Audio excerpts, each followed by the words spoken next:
All right, good evening. As you can see, it's well past sunset here in scenic Mississippi. But what we wanted to do is take a few minutes and go over recovery, iron bias, and how detectors respond to different targets and how they're orientated in the ground in relation to iron trash. So I know you've seen a video out there that talks about how the Legend and the Equinox compare. And again, the purpose of this video is not to prove one is better than the other or performs better than the other in the field.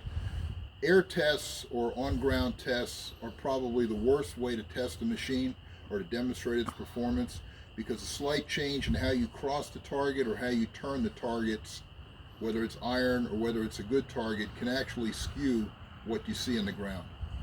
So what we're going to do is we're going to start out with the Legend. And if you take a look at the targets we've got here, we've got a quarter next to a bolt, large rusted bolt. What happened? Okay. And then you've got a iron ring next to a nickel.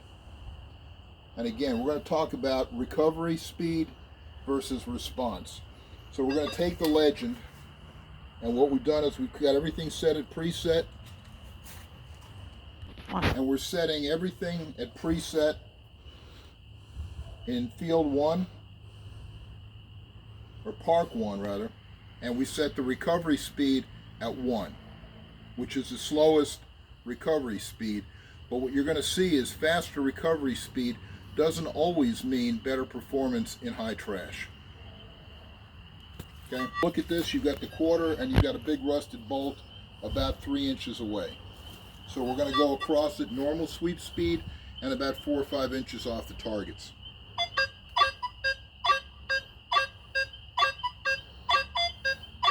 And you can hear 2 separate targets. Now if I'm in the field and I hear this, what I'm going to do,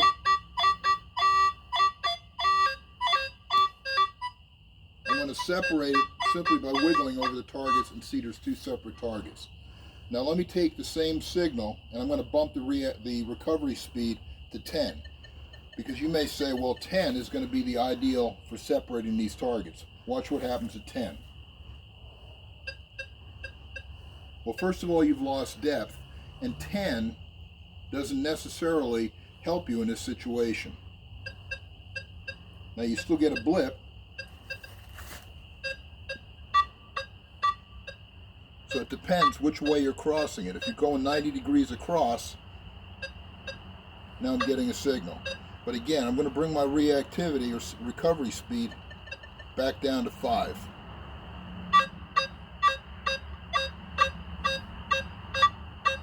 Clearly get it. Now, as I said, depending on how you do these tests, you can show a different result. So watch this. This is a round rusted bolt, a round rusted ring rather, next to a coin. So here I'm showing you that I'm clearly getting a signal with the coin right next to the rusted iron. But watch what happens when I take the coin away. And there's nothing underneath this, by the way.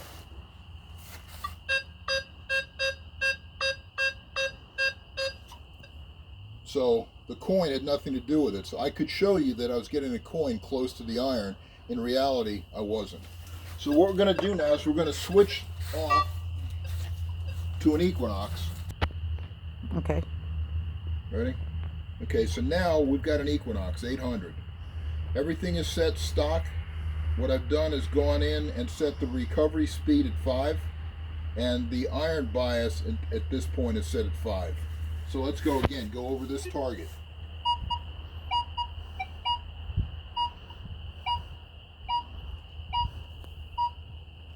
So if we set the iron bias at 9, which is the maximum,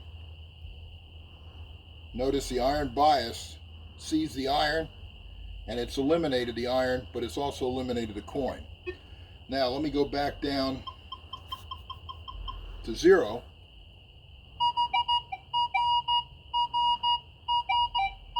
So you're getting the signal, but let's take the coin away.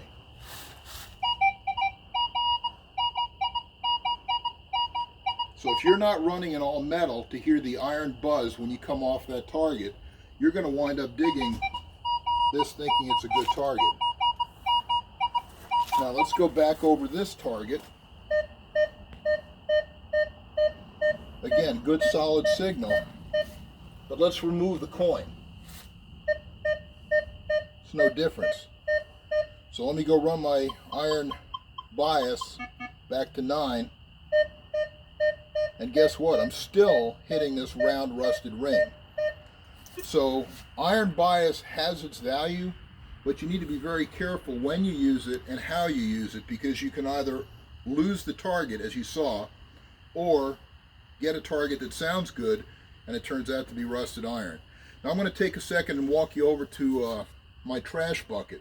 So if anybody thinks that iron bias is going to keep you from digging iron trash, I'm going to show you what we've dug in the last 2 months here locally in order to get the good stuff, which is coins and relics. So let's take a walk over here. Take a look at this. This is all iron or aluminum. Now again, the aluminum obviously doesn't affected by iron bias, but you know, as we saw, round rusted iron, nails, chunks of iron, all of these came through, and a lot of these were checked with an 800. We do a lot of comparison testing. We take machines, we flag targets before we dig them, compare settings, adjust iron bias, adjust recovery speed. These still came in good enough that you didn't want to miss it. You didn't want to miss a good target, so we wound up having to dig a lot of this iron. So again, if anybody thinks that iron bias is the magic bullet that keeps you from digging iron, I think you can see from here that you need to dig that in order to get the good stuff. So again, hopefully that explains a little bit about some of the videos. Any of the tests that you see that are done on the ground, limited value, because when you're in the ground, you've got the ground matrix. A lot of this iron rusts into the ground and affects the signals as well. Those are the signals that what you want to do is, if you want to see what iron bias can do, if you've got an Equinox, flag it, put a poker chip down, mark it, and then go over it and change your iron bias setting and see if it makes a difference.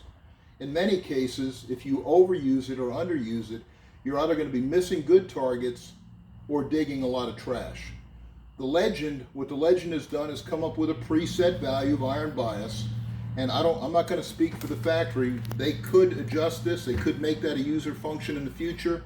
But what they've done is they've picked the optimal setting so that you're able to get through high trash, iron trash, still pick up good targets. And again, it may mean you need to hunt an area and then turn 90 degrees and hunt it again. If the coil goes over it in a different direction, that's why you can go over an area that others have hunted before you. The coil may hit it a different way and you're going to pop a coin out or a relic. So again, iron bias has its role, but keep in mind it's not the magic bullet, and as you can see from here, you're still going to have to dig some iron regardless of what machine you're using. Thank you.